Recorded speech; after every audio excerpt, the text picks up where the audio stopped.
Hi guys, అందరికీ good morning and బోనాల పండుగ శుభాకాంక్షలు. ఎవరెవరు బోనాల పండుగ చేసుకుంటున్నారో కింద కామెంట్ చేయండి. మా వైఫ్ బోనం తీసుకునేటప్పుడు ఈడ వర్షం పడుతుందని పొద్దున్న 5 గంటలకు లేచి మొత్తం పనంతా వేసి నన్ను కూడా లేపింది. లేచేదాకా ఒకటే ముత్తుకుంది. ఇక పూజ అంతా అయిపోయినాక చికెన్ షాప్ కి అయితే వచ్చినాం కోడిని తీసుకోనికి. ఒక కోడిని అయితే తీసుకున్నాం అనమాట. మా వైఫ్ ని బ్యాక్ సైడ్ పట్టుకొని కూర్చోనంటే అమ్మో నేను పట్టుకొని భయం అవుతుంది అన్నది, కానీ కోడిని మాత్రం చూపించాలంట ఆమెకి. కోడిని తీసుకుని అయితే డైరెక్ట్ టెంపుల్ కి అయితే వెళ్తున్నాము. మధ్యలో షాప్ లో కుంకుమ పసుపు కొబ్బరికాయ ఇస్తున్నాం. కోడిని అయితే మా వైఫ్ కి ఇచ్చిన 2 నిమిషాలు పట్టుకొని కూడా ఫుల్ భయం అయింది ఆమెకి. ఇక టెంపుల్ కి అయితే వచ్చేసాము. టెంపుల్ లో అయితే కోడిని పట్టుకొని అయితే 5 రౌండ్స్ అయితే తిరగాలన్నమాట. నేను తిరుగుతుంటే మా వైఫ్ 5 అయిపోయినాను, నేనేం 4 అయినాను. ఇక రౌండ్స్ అయితే కంప్లీట్ అయిపోయింది. అమ్మవారికి అయితే మొక్కుకున్న కోడిని చూపించుకుంటాను.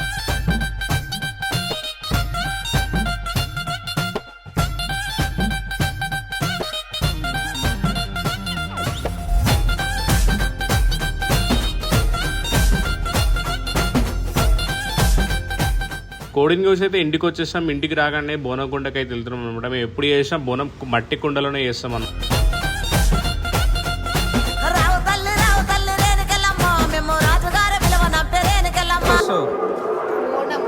బోనం గేట్ దిగి కూడా వస్తుంది ఫ్రెండ్స్.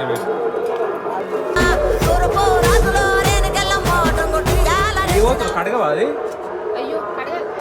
ఏదో కడగలేదు, ఏం లేదు.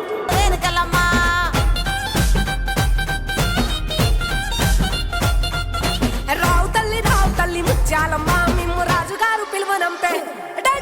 రావు తల్లి రేణుకెళ్ళమ్మ మిమ్ము రాజుగారు పిలువనంపే. రేణుకెళ్ళమ్మ రాజులో రేణుకెళ్ళమ్మ టొంగుటియాల వంట గోలు కొండ ఎల్లమ్మ.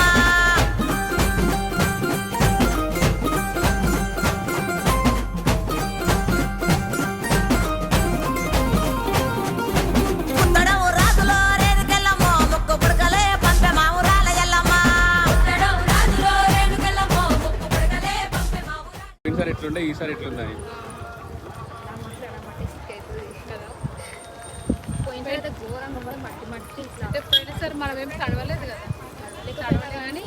రిటర్న్ లో పడ్డది వాన. ఇక మనం అక్కడికి పోయి గుడి దగ్గరికి పోయి అక్కడ బోనం దించినాం. స్టార్ట్ ఇక